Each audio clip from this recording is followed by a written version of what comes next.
Ozil, how was the experience? Very good. Thank you. Ozil, please, thumbs up. হঠাৎই ঢাকা বিশ্ববিদ্যালয়ে জার্মানির বিশ্বকাপ জয়ী footballer Real Madrid ও Arsenal কিংবদন্তি Mesut Ozil. Ozil, do you know about your fan base in Bangladesh?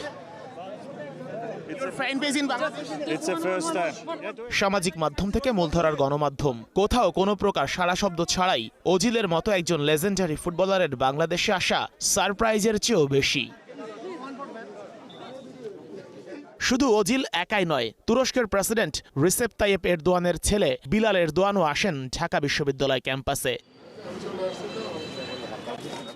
মূলত টার্কির সংস্কৃতি ও পর্যটন মন্ত্রণালয়ের সংস্থা টিকার সহায়তায় তৈরি হয়েছে ঢাকা বিশ্ববিদ্যালয় মেডিকেল সেন্টার। তাদের মাধ্যমে ওজিল ও বিলাল এরদোয়ানকে আনা হয়েছে বাংলাদেশে।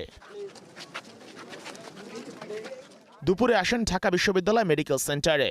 উদ্বোধন শেষে মঞ্চে বক্তব্য রাখেন ঢাবি ভিসি, ভিপি, ছাত্রদল সভাপতি সহ তুরস্ক থেকে আসা প্রতিনিধিরাও।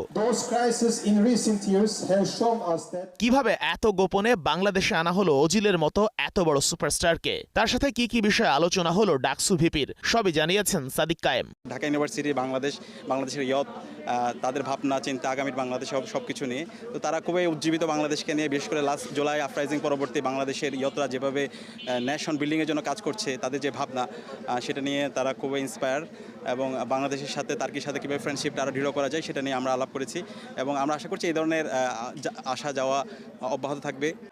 ওজিলের ঢাকা বিশ্ববিদ্যালয়ে আসা ডাকসু প্রতিনিধিদের জন্য ছিল সারপ্রাইজিং।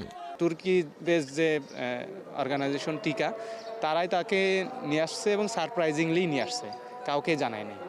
এবং আরেকটা বিষয়, সিকিউরিটি কনসার্ন তো থাকেই, এই জন্য এত বেশি জানায় না। এবং ওখানে যখন আমি গেছি তখন আমি এনশিওর হইলাম যে ঢাকা ইউনিভার্সিটিতেও আসবে।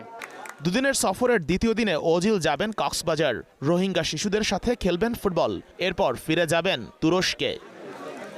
Sheikh Ashik, star news, Dhaka.